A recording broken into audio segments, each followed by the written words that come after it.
welcome to another detox session. Today I'll be talking about singleness. What is singleness? Is it a bad place to be? I'll be sharing tips on the do's and don'ts and how to just basically enjoy this phase. So what is singleness? What does it mean to be single? My dear, for me I feel as long as you are not married, you are single. And there's a difference between dating and courting. So if you are dating someone, there are terms and conditions. I really don't want to say anything, so later someone will not say Favor said this, but then there's a difference between dating and courting. But as long as you are still dating people, please, you are single. And people usually think that being single is a bad thing or is a terrible phase to be in your life. No, actually, singleness is a stage for preparation. You prepare yourself to get married, you prepare yourself to meet someone, you prepare to know yourself. How do you go into a relationship when you don't even know you first? How do you expect somebody to accommodate you when you can't even accommodate yourself first? You see, a lot of us make mistakes because by the time we say, oh, I want to be in a relationship, you don't know so much about yourself. And what if you now date a very negative person that will always blame you or will always see you as a problem? You end up being depressed. You end up feeling less of yourself. You end up struggling with low self-esteem because you feel you are not good enough. Meanwhile, you did not spend time to know yourself. So that's what the stage singleness is all about. When you're single, it's a preparation stage. You prepare for the battle. You don't prepare in the battlefield. You prepare for your relationship. You prepare to get married mentally, physically, financially. Yes, financially, because most of us don't know how to handle funds yet. Most of us don't know how to deal with other people yet. So how do you now start to deal with another human being when you have not understood yourself first? So that's what singleness is all about. How do I enjoy this phase? There are a lot of things you can do to enjoy your singleness. It's not a curse. I have seen 20-year-old men and women, and I have seen 30-year-old boys and girls.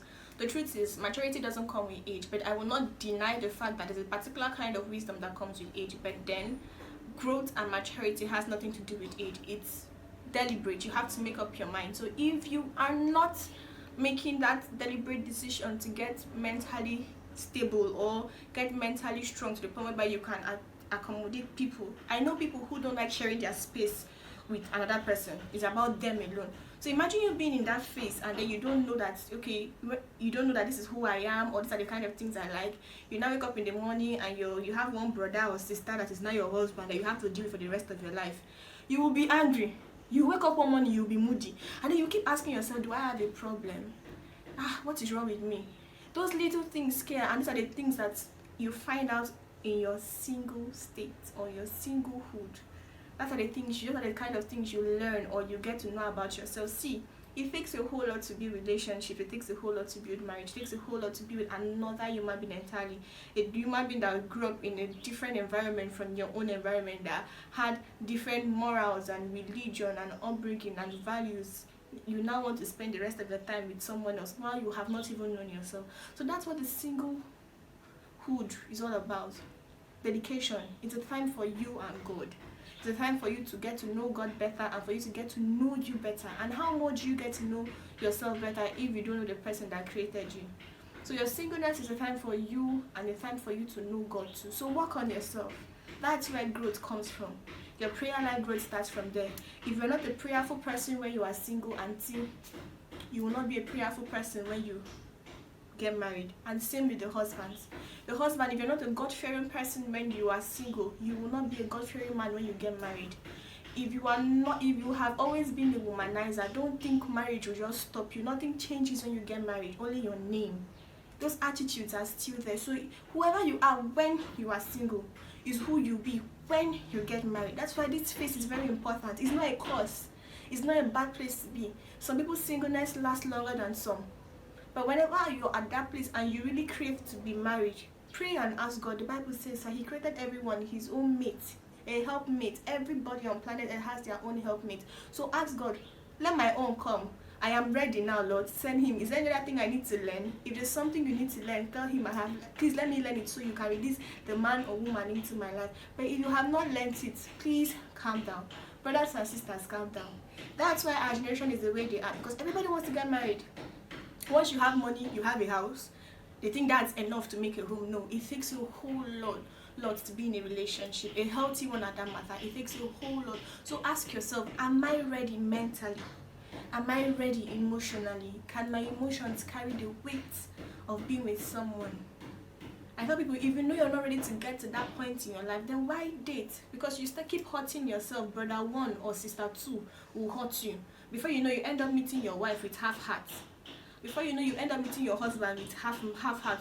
And then you start looking at the man because James or Jane has done you something. You're looking at your husband now. This is how that boy used to behave before. Are you sure he's not going to do the same thing? Or this is what my girlfriend used to do before. You know, all those things, you can prevent them. I'm not saying do not be with people. You could date people, meet people, talk to people. See, dating is different from courtship. I have already said that earlier. Identify the difference. When I'm dating someone, what does it mean to be dating someone?